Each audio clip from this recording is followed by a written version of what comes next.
Olona 20 indray ny voamarina fa mitondra ny tsimokaretina coronavirus araka ny valin'ny fitiliana nataony ho 12 Mey.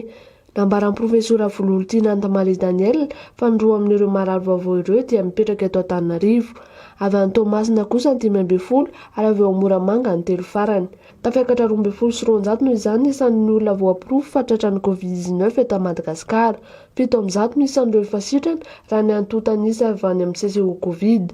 Nanamarika ny mpitondra tenin'ny CCO Covid-19 fa ny tanàna Toamasina no nahitana marary betsaka indrindra. Misy 370 ireo voamarina fa voan'ny Covid-19 tany an-toerana ka ny 70 amin'izy ireo no mbola manaraka fitsaboana.